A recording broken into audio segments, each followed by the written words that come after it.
sober, busy living sober, busy living sober. Hi, everybody. Welcome to today's show. I'm so glad you're here. If this is your first time, welcome. Welcome to Busy Living Sober. And if you're back for another time, so happy you're here. If you like what you hear, please subscribe. And I am really, really excited to introduce you all to Mark Cain. Mark wrote to me actually just recently, and his story really touched me. And I'm really, really excited to have him on and share his experience, strength, and hope with all of you guys. So I want to give a warm welcome to Mark. Hi, Mark. Hey Elizabeth, how are you? I'm I'm so very, no, go ahead. I'm sorry. I was going to say, I'm very excited to have you on. Yes, Thank thank you you. I'm for excited. reaching.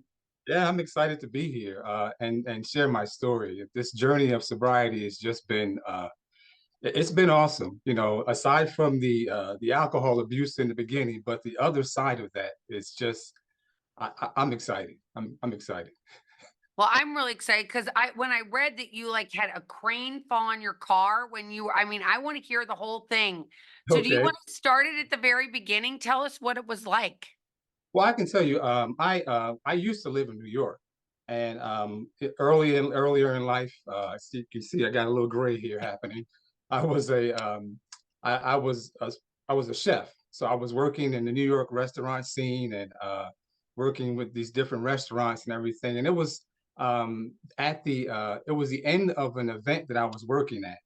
And and afterwards, it's common for all the chefs, the cooks to go out. We go out, we have a couple of drinks at the end of the night and stuff. And one drink led to one drink too many. So then I had the stupid decision to decide that I'm going to drive. So I got in the car, and of course, we always think we feel okay.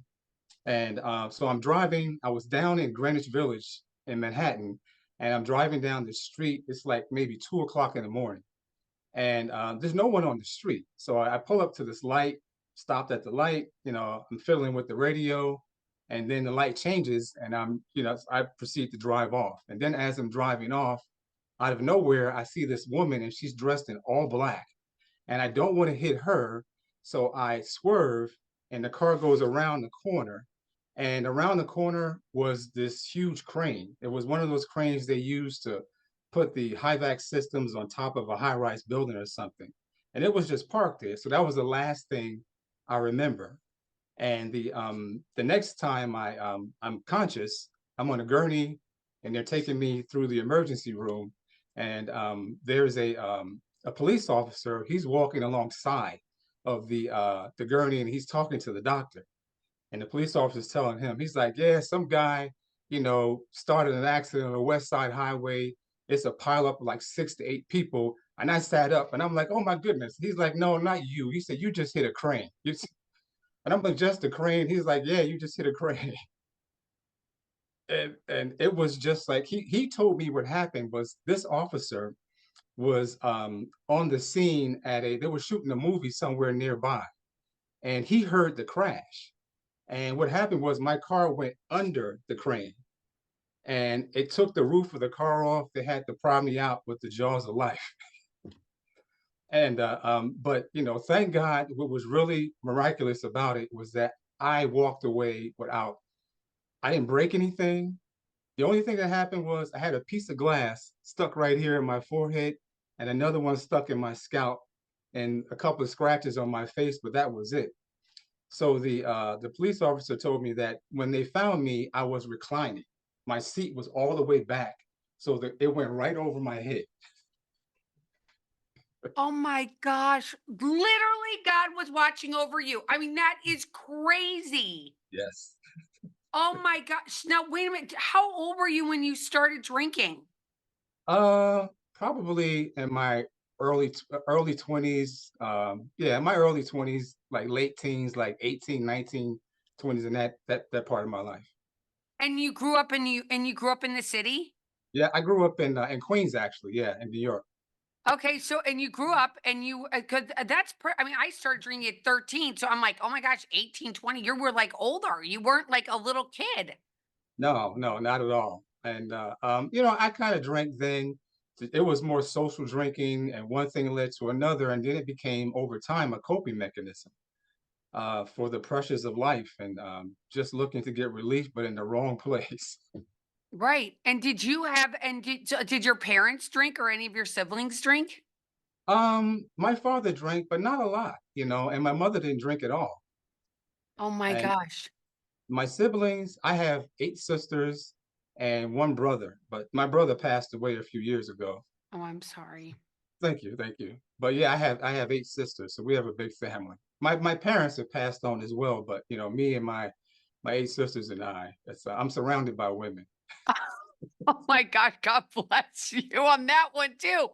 So after this happens, is that like the first time something horrible had happened due to drinking? Yes, yeah, that was the first time something horrible happened, and it was enough to keep me sober probably for about 2, maybe almost 3 years, and then just the pressures of life crept in again, and then I went back to I sought that as a coping mechanism to deal with things. The chef scene in New York City back then, and even still, and this was like in the 80s, the late 80s, early 90s and stuff. It's pretty intense, and it's just that drive to perform and just to get everything right all the time, and at certain levels, it's bananas, it's crazy. The shows and stuff we see on TV on the Food Network don't really tell the whole story. They don't give it justice. Did you always want to be a chef? Oh yeah, yeah. I always wanted to. So I love working with food and playing with food. And when I found out that it's like, hey, you're going to pay me to play with food all day, I'm like, I'm in. I'm here for that. That's amazing. So you get this job and you're working that night, and then you stop drinking for almost 3 years. Uh-huh. And then what brought up the drinking again? Were you at a party? Were you at a wedding? Where were you? I was at another restaurant, and actually I was working in at a resort in St. Thomas, and it was a particularly busy event, really busy night, and I hadn't like sworn off drinking, as to say like I'm not going to drink anymore. Period. I had just went through a phase to where I was like, that happened, I don't want to. And then that night at this event, I was like, you know what, I can have a beer. And I had one beer, and then that led to another beer, and then that led to, and then the next day, it's like, all right, it was just beer. I think I'm okay. You know what I mean? So then it slowly crept back in after that. And then what was pretty much the catalyst for you? The catalyst for me was so I had bouts of sobriety and bouts of drinking over the years, and the catalyst for me was about 5, 6 years ago. I had an alcohol withdrawal seizure, and what happened was I went to Kansas City for an event, and after the event didn't go as well as I wanted it to go, and I was upset about a number of things, and I started drinking, and then after that, a couple of days later, I came home when because the event was a multiple day event, and I came home, and I told my wife, I'm done. I said I'm not going to drink anymore. I've had enough. And she's like, really? She's like, you're done. And I was like, yeah. I said, I'm really finished this time. I said, this isn't working for me. And what happened was I just quit cold turkey like that. And I found out later from the doctor that for someone that was drinking the way I was drinking, that wasn't a good idea, because my body had gotten used to the alcohol. And when I stopped cold turkey and I didn't give it what it wanted, my brain, that's when I had the seizure. And I didn't even know that that was possible. I mean, I woke up in the hospital again on a gurney, no police officer this time, but with my wife and the doctors around, and then she explained to me what had happened, and I was just I didn't know what to say. I was in shock, and later and I was in the hospital for 5 days, Wow. and the later that first night.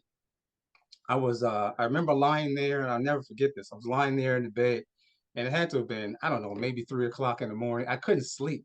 I couldn't sleep. I was restless, and I just started praying. And then I just, I wanted relief. I wanted to get away from thing. I wanted to get away from this burden in my life.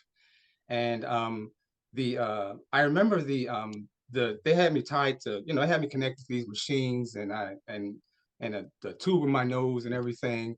And I the machine started doing stuff that, beyond the blip that it's supposed to do.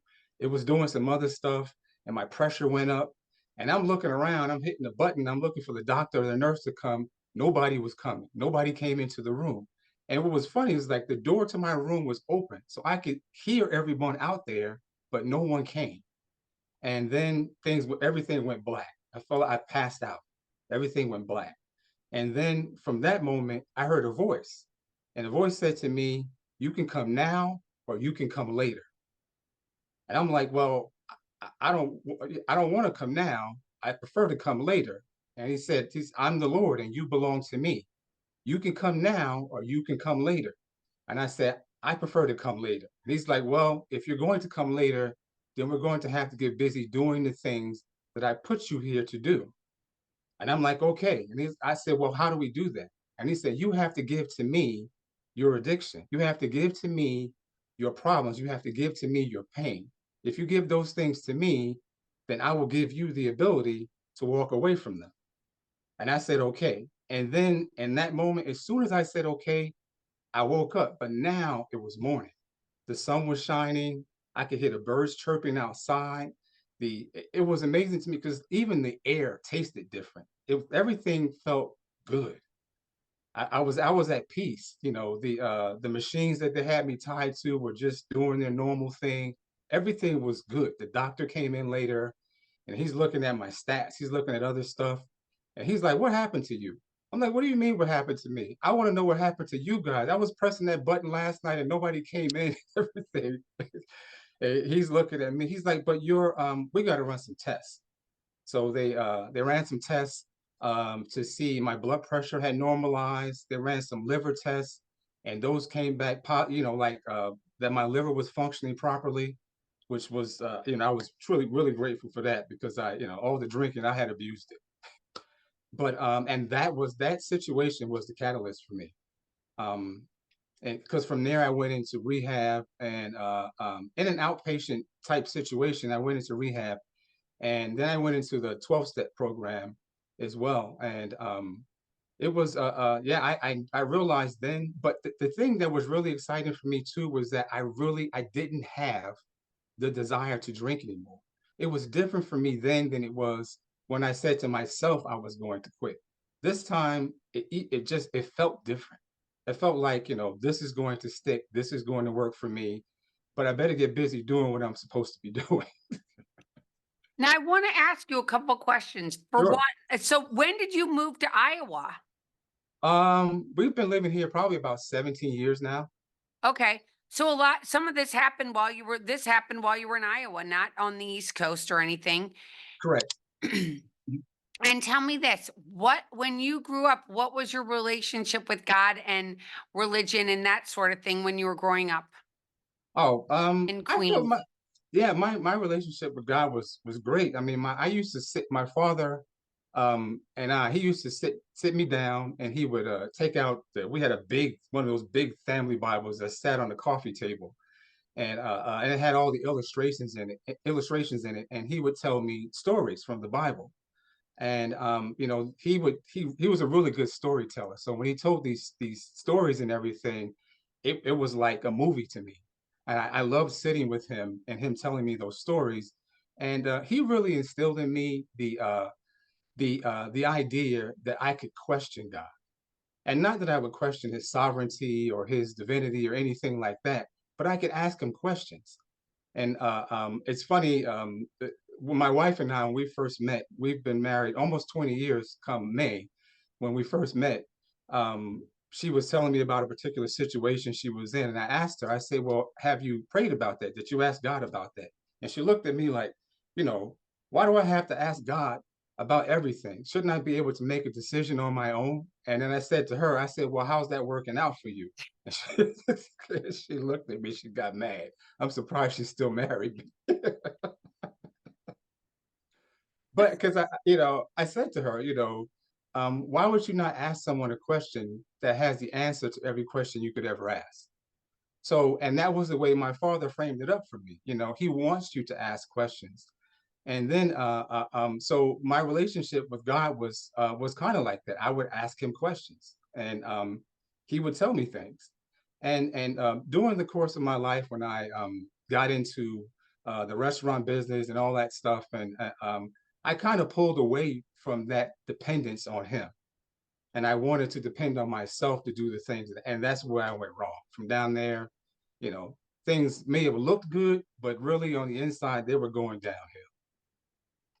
But it's normal, isn't it? So many people at that age, it's like when we grow up and our parents still have, I don't want to say total control of us because they Mhm. never really have total, only God does that, Right. in my opinion. But, they keep us going to church. They keep us on the straight and narrow. Your mom will give you a look and you'll be like, I'll Mhm. be in the car in 2 seconds, all dressed up. Don't worry. Right. Right. And you would go to church, and then when we get to our own lives and we get to these busy things and we just start we put, like, our religious stuff to the back burner Right. and God to the back burner. It's like, "I Mhm. got it, I got it, I got it." And then so when you decided, so 6 years ago, were you still going to church when you were drinking? Yeah, I was. I was. And one of the things that like in my book that I talk about that is that even though I had this issue with alcohol, I still loved God. I still had a relationship with him, but I just it wasn't consistent because of course when I went to go and drink or something, I didn't I wasn't including him in that. I'm not this is something that I'm doing. One of the ways in which I phrased it in my book was that I wanted to be my own God. I wanted to make my own decisions, not depend on him, but I wanted him to come along with me, Yeah. and God shares his glory with no one. So he he basically stood to the side, in my opinion, and kind of prevented me from going too far. Because I definitely believe that he has a purpose for me. Other than that, that crane could have took me out a long time ago. But it didn't. And then even the subsequent situations with alcohol leading up to the seizure, any one of those could have been it. But he has a purpose for me, so I'm still here and I'm grateful. And it's so amazing. So when you got to the 12-step program Mhm, and you saw, like I did, those 12 steps on the wall, and it said, I looked at it like, oh my gosh, I'm going to finally graduate from something summa cum laude, right? I was mhm. like, oh my gosh, I'm going to be the top of my class because I totally believe in God. This is all going to work out. But it's totally different when you get to that step three, in my opinion, like where you really honestly turn your will and your life over to the care of God as you understand Him. Did you find that interesting as well? I did, and I felt like at that moment in the hospital when he asked me that question, that I had solved that problem. So that part wasn't a big deal for me, because I realized that I had to be dependent on him, and it just reaffirmed my faith that I had grown into as a child. That he's everything, and I want to depend on him. Before was that, as a child, you feel like you have to, because you're under your parents and everything like that. And then there's God, but then like you were saying, as you get older and now I want to make my own decisions. Now I want to do this. So this was a coming back to him for me. And I was happy to be in that situation because it just reminded me of the care and all the things that he had done for me before I walked away. It's amazing, isn't it? Isn't it? I Mhm. mean, and I'm sure some people are like, "What are you talking about? That's crazy. You did not see anything. You're crazy." Didn't you ever have that response from people? Oh yeah, yeah. And my thing is like, listen, did I see him? No. But I heard a voice, and from my childhood, having developed a relationship with him by asking questions, because one of the things that I realized about that that's how we establish relationships to begin with. As a child, the child learns to trust the parent, the adults, because they ask them questions. There's a call and response. There's a back and forth, and it's like as long as the person gets truthful information, it's like I ask you a question, you give me an answer, and that answer is true. Okay, I'm going to come back. I'm going to ask you another question, and then you're going to give me an answer. That answer is true, and then back and forth, and out of that, you develop a relationship. So I had worked on that as a child. So, coming back to that as an adult was like coming home to me, and I just felt received by him as to be like, I'm glad you're back. Now let's get to work. And what has the work looked like since God did come to you in the hospital? Well, one thing was finishing the book because it took me the whole 5 years, from the time I was in recovery, so up until, I mean, I just finished it. It was just published on March 3rd, and but Congratulations, by the way. thank you, thank you. And it's just been, so it was finishing the book, so that I can get my story out there. And it is a story of hope. It's not just about what I went through, and it's not even the whole story of what I went through. It's mainly about what happened in those 5 years. It's mainly about what happened on that night in the hospital, and how he delivered me, and the things that I feel that he shared with me. One of the things that really came out of that for me is what I like to call an expanded view. And in 12 steps where you have to write the letters and things like that, and then talk to people that have been affected by your drinking and everything. That's one thing. But when I found that when I went to go and pray and spend time with God, there would be moments to where he would reveal to me things that happened while I was drinking, things that when I was in the addiction, things that, how I affected the lives of people, my loved ones, the people around me, and everything. And that was hard for me to bear. And I feel like in that situation, he was showing me my heart. And I wanted to see everything. I wanted to see the ugly. I wanted to really get to know me, and I felt that he was the one. He made me, so who's better to tell us, who we are, than the one who put us together in the first place? And he would show me these things, and those things were very sobering. But what I got out of that, when I came out of those moments to where he was sharing things with me about my past, about who I am, I feel like I had an expanded view. I think, like, when you of life, when you when a person's drinking and everything, it narrows your focus, your view. All you care about is the drinking. It's like, when's the next drink coming? One's not enough, all that stuff. And now that I've decided that, I realize that I need to not I need to not seek to avoid life or avoid feeling, because that's what I was doing when I was drinking. I need to allow all these things to happen. So in that expanded view, it's like walking into a room and seeing the whole room, as opposed to just seeing that bottle of alcohol that's on the counter all the way over there. You know what I mean? Yeah. And with that expanded view, it's like I get to enjoy life more. I get to, instead of trying to avoid the situations, I get to look at the situations and know that, you know what? It's okay. I'm going to be all right. I'm still here. I've learned to be more mindful of where I am at life, what's going on, instead of, living in the future or living in the past, which I think a lot of people do in the present. You know what I'm saying? And then you miss the moment. So many people are existing but not living. And that's how I was. And I feel, it's amazing to me to not live that way anymore. It is amazing. It's a true gift. And so Yes. how was your wife about everything, and do you have children? Yes, we have 3 daughters, and my wife, she's always been supportive. I'm sure, there were difficult times. And I wasn't like an angry drunk or an abusive drunk or anything like that. I was the guy at the party everybody wanted to give a drink to. It's like, let's get this guy lit because we're gonna have fun with him. So I wanted everybody to have a good time. And so at family gatherings and things like that, I'm not going to say I was the drunk uncle, but I was the guy that that was having fun, probably too much fun. But and at times, that was challenging for her. Usually the day after or the morning after, when sometimes you wake up the next day and you don't remember anything that you did. I'm looking over at her like, and she's looking at me. I'm trying to gauge how far did that go. You know what I mean? Yeah.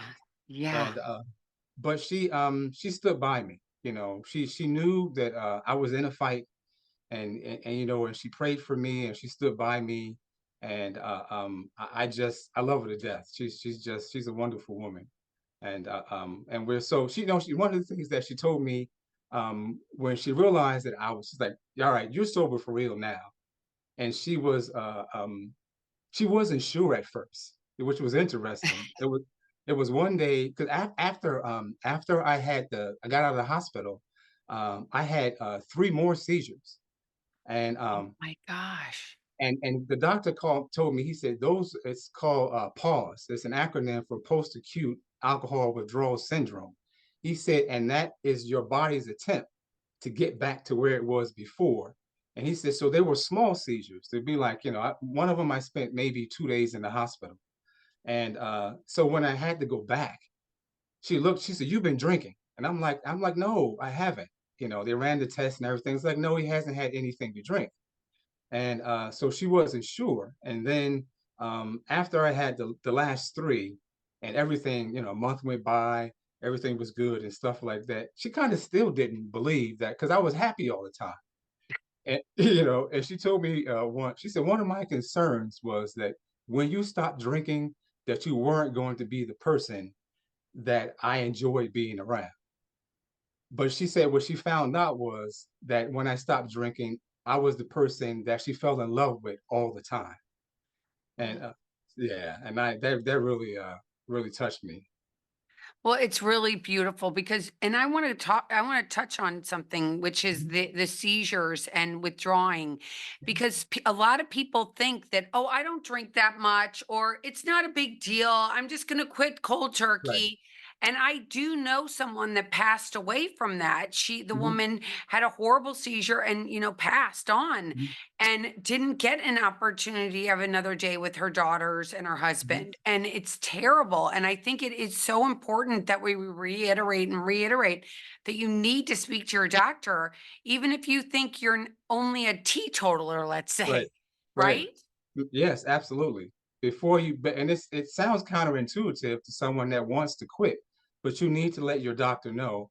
And because you have to step down. It's like, if someone's addicted to some type of medication, you can't just quit like that, because your body has developed a physical dependency on it.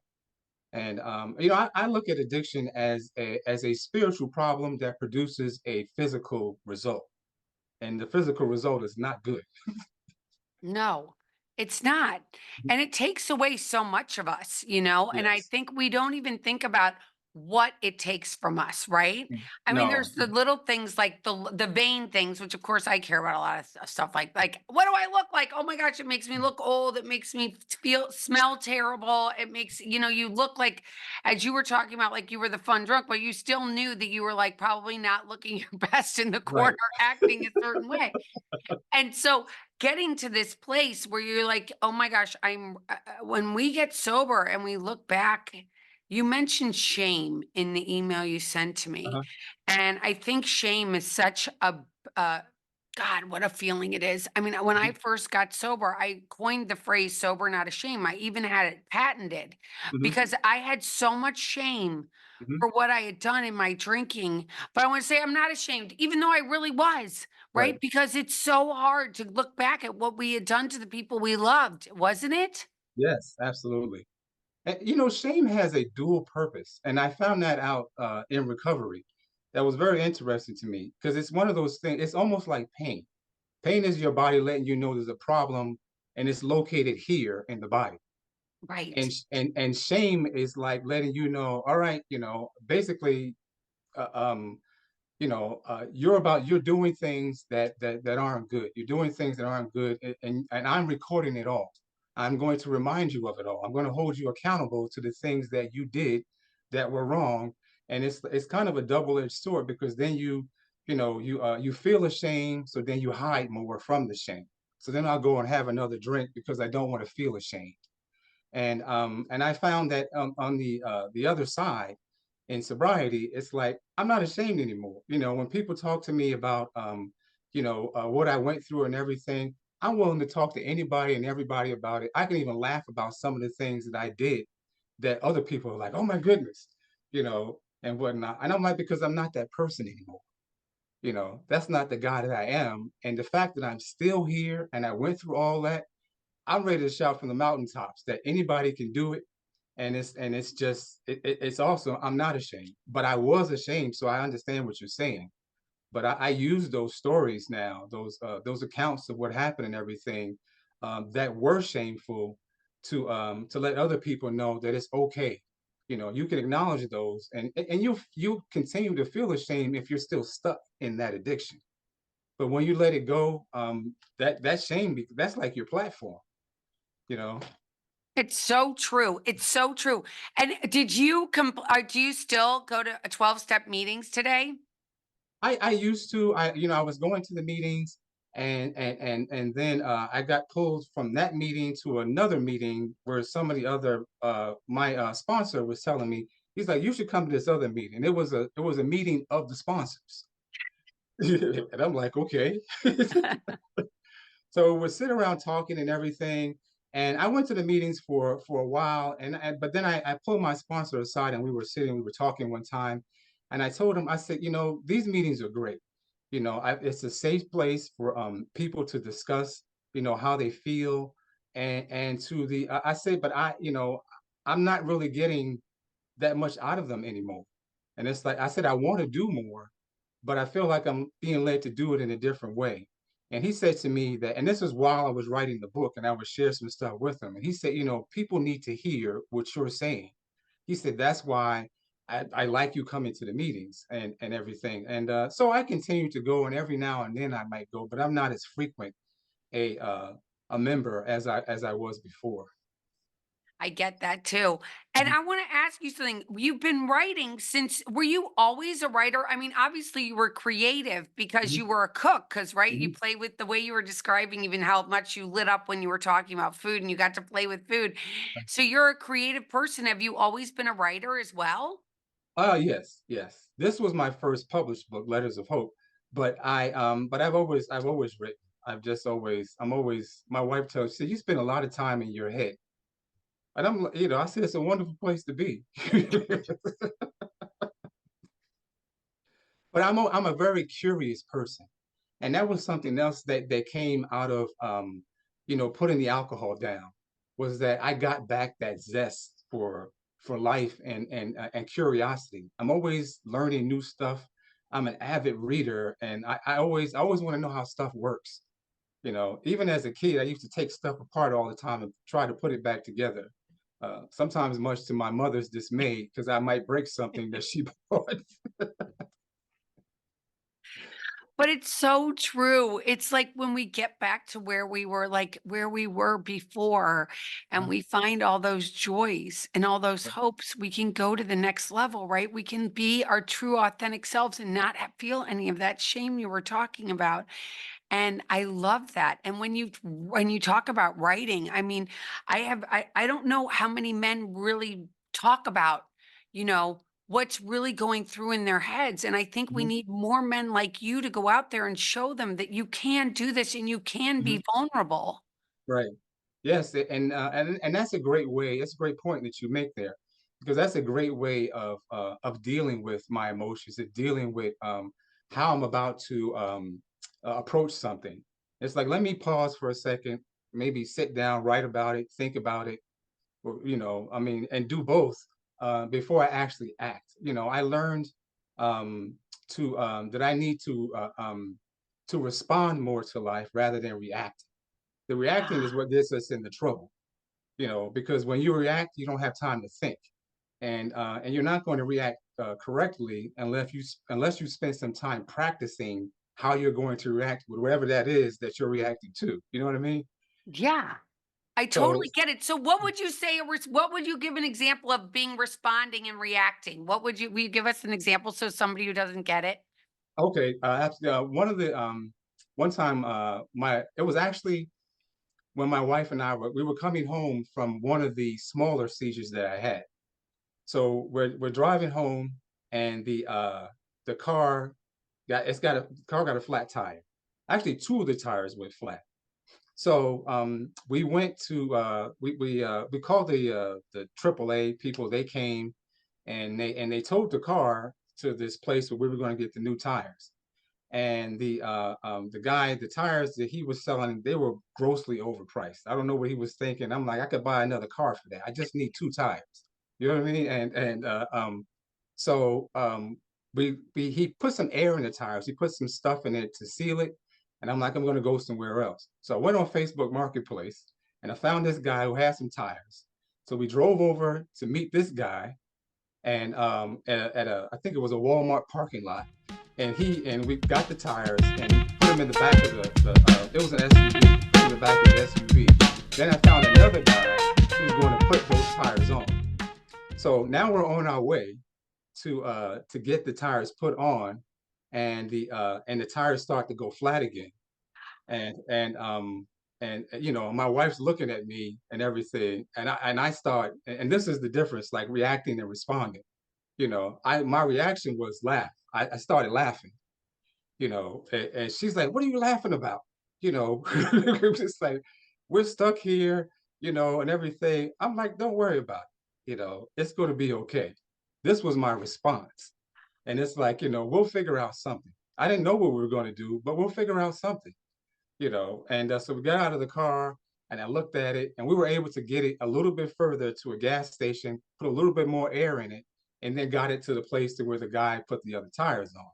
So you know, I my the reaction part, if I wasn't in the place that I was in at that moment, then oh my goodness, now what are we gonna do? You know, this guy, that guy, the tires, Walmart, you know, it's enough to make somebody go crazy. But to me, I knew she was okay, I was okay.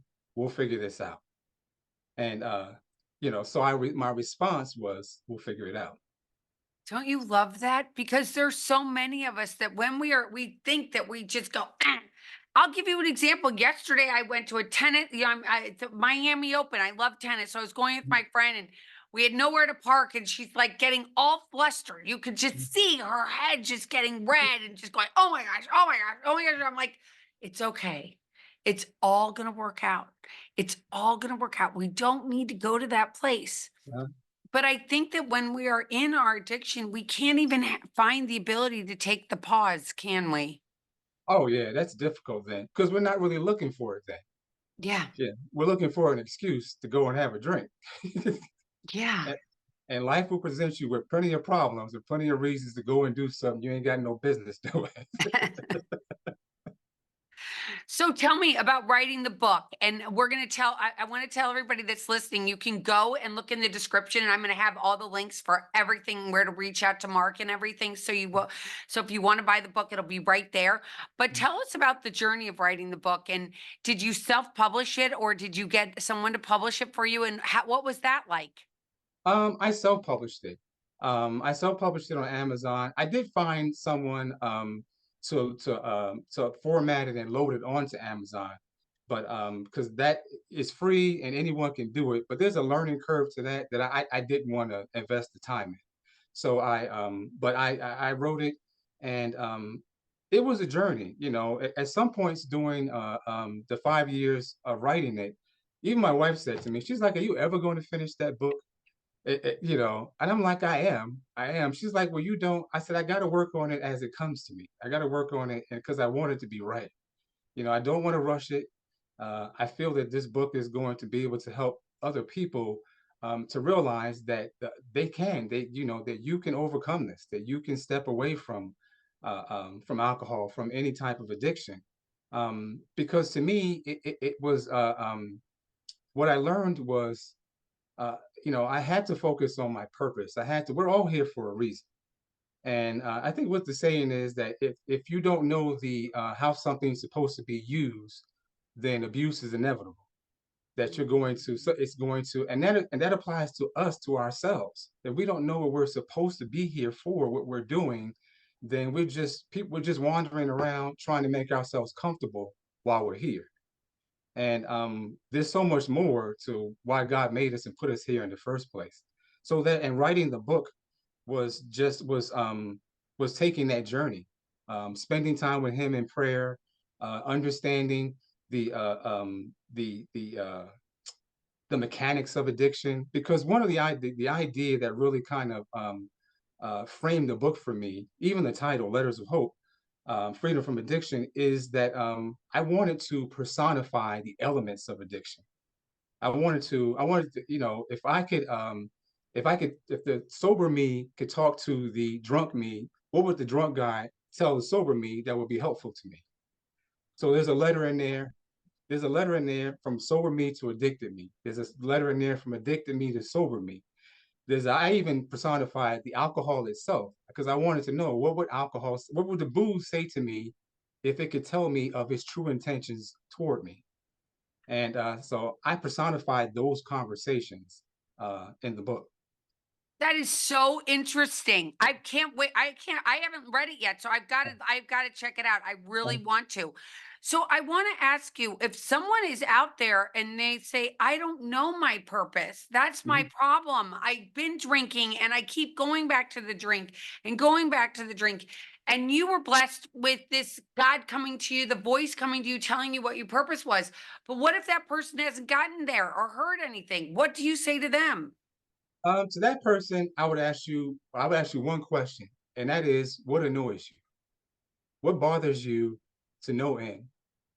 If you sat down and you wrote a list of maybe 10 different things, and it's like, what of those 10 things, and then you whittle that list down to three things. But if you listed 10 things as things that, happen in your life, not so much situations that you've been in, but just things that annoy you and problems that you talk about all the time. These are little clues about things that we're meant to, that God has placed an ability in us to be able to affect that. That's why it bothers you all the time, because you are part of the solution. So it's noticing those things. We spend so much time with our phones, and so we're distracted, terribly distracted. And to ask someone just to sit still for like 5 minutes and not think about anything is hard. I meditate too. That's another thing that came out of recovery that I picked up, that really helps me a lot. And it's like, but just being able to sit still and just be quiet for a moment, and you'd be surprised what you hear when you just sit still for a moment. And then you begin to figure things out. It's like, give yourself a break. You know what I mean? Oh, I totally know what you mean. I meditate every day for 20 minutes. It's like I can't do, it's like breathing. If I don't meditate, I'm like, forget it. I'm not good for the entire day. And I love that that we're talking about, God and spirituality, because I truly believe that getting sober is a spiritual act, because back in the day alcohol was called a spirit. I mean, it's still Right. called the spirit stores in certain cities in this country especially. Mhm. And when you think about what the spirit does to you, and then, oh my gosh, it's going to change me. And taking the time to really identify what you're talking about, just getting quiet, just realizing that you're going to have these voices and things, and just get quiet and just let it go for a minute. Mhm. Putting down these crazy phones. I'm lifting a phone up if we're just watching me. If you're just listening, I just lift up the phone. But knowing that, there is an alternative life, and you can live a life with purpose and with joy Right. and with hope. Yes. You have to be intentional about it. That's the thing, though. You have to be, and we're intentional about so many other things that aren't good for us. But it's amazing that we won't, unless we're nudged, urged, or pushed in that direction somehow, be intentional about ourselves and the things that we want to do. It's easy to, like, think of the bad things, but to ask someone to focus on the good things first. And it's like, no, no, no, no, no, no. I got to focus on the bad things first, because then I can deal with that in case it happens. There's so many things that we worry about that never ever happen. And in that time that you're worrying, life's passing by. Life's passing by, and you're living your life in the future, in the present, and then and nothing happens. And then we get to the end of our lives, and people have regret, and it's like, I wish I had done this, or I wish I had done that. And it's like, I'm so grateful, to be sober, because it's like, I don't, at the end of my life, I want to be able to say to myself, I did everything. I did everything that I could. I enjoyed it. Oh my gosh. That is a great way to end this. Thank you so much, Mark. I wish you all the success. And your next book, you'll have to come back and tell us about that one. Have you started your second book yet?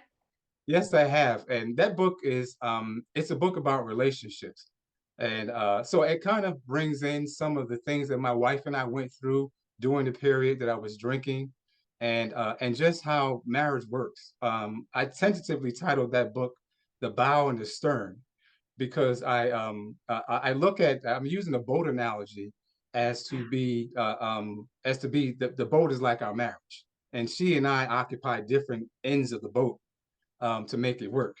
But yeah, that's the next book that I'm working on. What a clever name. I love that. That's awesome. Yeah, Thank because you. it is interesting. I mean, it's so nice. I mean, God bless your wife for staying with you because it's really hard. It is, we Yes. think that we aren't hurting anybody when we really are. Mhm. Yes, we are. Mhm. And then coming back and redeeming yourself. It's just amazing. It has been such a pleasure to get to know you, Mark. I wish you all the success in the world. And again, when your next book is done, please reach out to me. I'll have you back on. Yes, absolutely. Thank you for having me. This has been Thank a blast. you. It's Thank been you. really fun. So, you guys, if you're listening, you like what you hear again, please subscribe, share today's episode with your friends. And until next time, everybody, keep getting busy, living so. Bye, everybody.